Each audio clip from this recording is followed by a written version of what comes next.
اللہ کا گھر۔ حضرت ابراہیم علیہ السلام اللہ کے پیارے نبی تھے۔ انہوں نے خدا کے حکم سے مکے میں خانہ کعبہ تعمیر کیا تھا۔ عرب کے لوگ ہر سال حج کے لیے خانہ کعبہ میں آتے تھے اور یہاں بہت بڑا میلہ لگتا تھا۔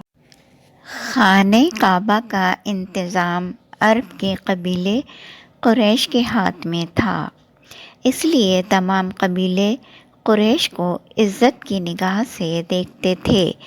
اس قبیلے کا سردار مکے کا حاکم بھی ہوتا تھا۔ عرب کے جنوب میں ایک ملک یمن ہے۔ پرانے زمانے میں یمن پر ایک عیسائی بادشاہ ابراہہ حکومت کرتا تھا۔ اس نے اپنے ملک میں خانہ کعبہ کے مقابلے میں ایک بہت بڑا عبادت خانہ بنوایا۔ اس کی تعمیر اور سجاوٹ پر بے شمار روپیہ خرچ کیا اور لوگوں کو حکم دیا کہ خانہ کعبہ کی جگہ اس عبادت خانے میں آ کر حج کیا کریں، مگر لوگوں نے اس کا حکم نہ مانا۔ اور یہ دیکھ کر ابراہہ نے سوچا کہ جب تک خانہ کعبہ موجود ہے، لوگ میرے بنوائے ہوئے عبادت خانے میں حج کے لیے نہیں آئیں گے۔ یہ سوچ کر اس نے خانہ کعبہ کو ڈھانے کا ارادہ کیا۔ اس نے بہت سی فوج جمع کی اور مکے پر حملہ کر دیا۔ اس کی فوج میں ایک ہاتھی بھی تھا۔ اس ہاتھی پر ابراہہ کو بہت ناز تھا۔ یہ ہاتھی ایسا طاقتور تھا کہ موٹی سی موٹی دیوار کو ایک ہی ٹکر مار کر گرا دیتا تھا۔ ابراہہ کی فوج نے مکے کے پاس پہنچتے ہی لوٹ مار مچا دی۔ لوگوں کے اونٹ اور گھوڑے پکڑ کر لے گئے۔ ان میں سے کچھ اونٹ عبد المطلب کے بھی تھے، جو اس وقت مکے کے سردار تھے۔ وہ ابراہہ کے پاس پہنچے۔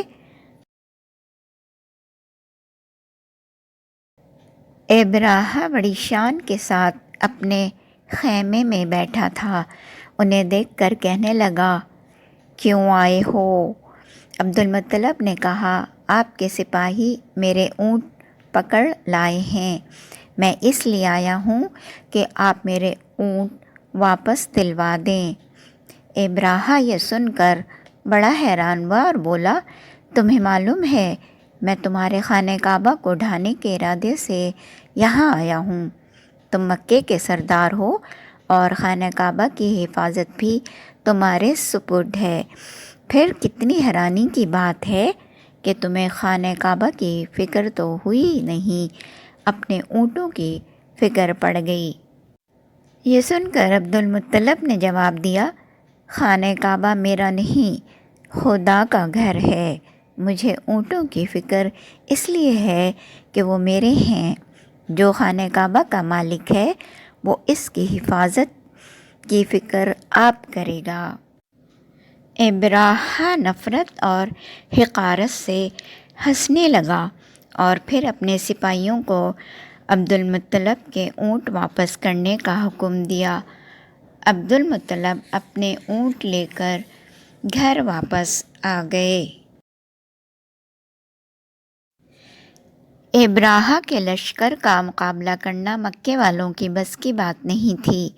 وہ حیران تھے کہ کیا کریں اور کیا نہ کریں، مگر جو بات عبد المطلب نے ابراہہ کے سامنے کہی تھی وہ پورے یقین سے کہی تھی۔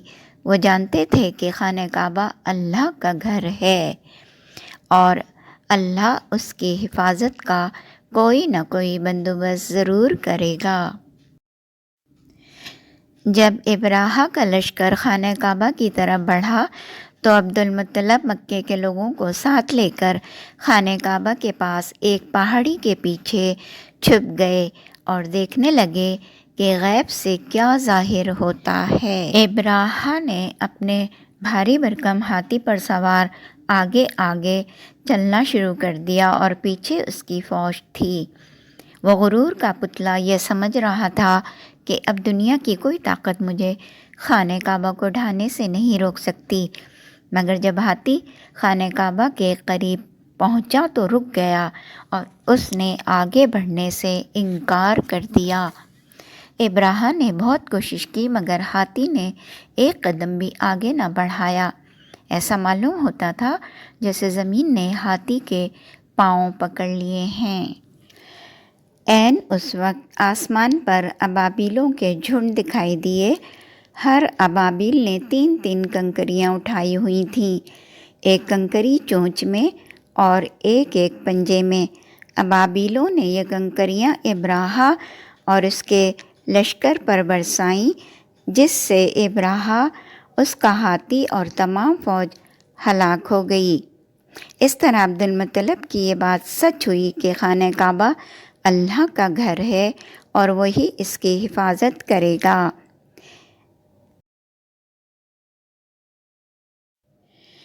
یہی عبدالمطلب ہمارے پیارے رسول حضرت محمد صلی اللہ علیہ وآلہ وسلم کے دادا تھے، اور جس سال ابراہ نے حملہ کیا رسول اللہ صلی اللہ علیہ وآلہ وسلم کی پیدائش بھی اسی سال میں ہوئی تھی۔